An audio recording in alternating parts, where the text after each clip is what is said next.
Top quality और consistent performance के लिए सिर्फ सिल्वर पंप्स एंड मोटर्स, नाम याद रखना। આગળ વાત કરીએ સમાચારોની તો રાજકોટના નામાંકિત આરકે ગ્રુપ બિલ્ડરે કૌભાંડ કર્યું હોવાનો આરોપ લાગ્યો છે। આરકે ગ્રુપના બિલ્ડર્સે પાર્કિંગ વેચવાનું કૌભાંડ કર્યું હોવાનો દાવો કરવામાં આવી રહ્યો છે। કોર્ટે આપ્યો છે પોલીસ તપાસનો આદેશ। અગાઉ 150 ફૂટ રિંગ રોડ પરની બિલ્ડિંગના ઓફિસ ધારકોએ ફરિયાદ કરી હતી। પ્રાઇમ 2 બિલ્ડિંગના ઓફિસ ધારકોએ પોલીસમાં ફરિયાદ કરી હતી, પરંતુ ગુનો ન નોંધતા મામલો કોર્ટમાં પહોંચ્યો હતો। પાર્કિંગ વેચી ગેરકાયદેસર રકમ ઉઘરાવી ફ્રોડ કરવાનો આરોપ છે કે ગ્રુપે ખોટી વિગતોવાળા દસ્તાવેજોના આધારે મિલકત વેચાણ કરી હોવાનો આરોપ લગાડવામાં આવ્યો છે। વિકલાંગ ટોયલેટ અને ટોયલેટ પ્લાનમાં દેખાડ્યું છે, પરંતુ ત્યાં બાંધકામ કરી શોરૂમ બનાવી દેવામાં આવ્યો હોવાનો દાવો કરવામાં આવ્યો। પ્લાનમાં 2 વ્હીલરનું પાર્કિંગ ટેરેસમાં બતાવ્યું છે, પરંતુ આવી કોઈ સુવિધા નથી તેવું પણ જણાવાયું છે। મારા ક્લાયન્ટ્સ 3 છે।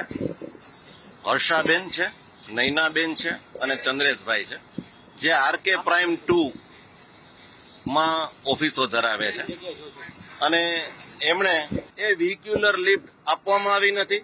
પાર્કિંગ જે ટેરેસમાં પ્લાનમાં બતાવ્યું છે એ ટેરેસમાં પાર્કિંગ થઈ શકે અને ત્યાં સુધી લિફ્ટ જાય એવી કોઈ સુવિધા નથી।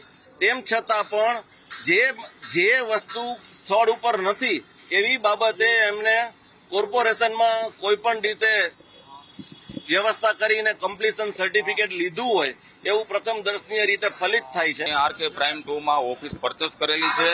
હવે પરચેસ કરી ત્યારે અમને પાર્કિંગ બાબતે અમને પૂરેપૂરું આપ્યું હતું કે તમે પાર્કિંગ આપણે પૂરું છે અને તમે પાર્કિંગ કરી શકો છો, જગ્યા પૂરી ફાળવવામાં આવેલી છે।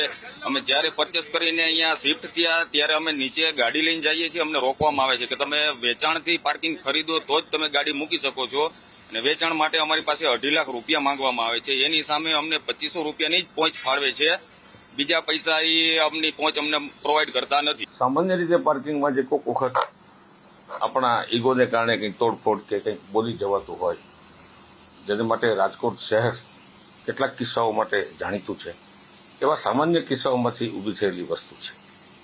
આમાં કંઈ અમારા પોતાના ગ્રાહક સાથે બિલ્ડર તરીકે અમારે બહુ વૈમનસ્યનો પ્રશ્ન નથી, એટલે આ પ્રશ્નને જે રીતે જોવામાં આવે છે એને હું જરા સકારાત્મકતાથી અને સરળતાથી ઉકેલી શકાય એવા પ્રશ્ન સ્વરૂપે જોઈ રહ્યો છું।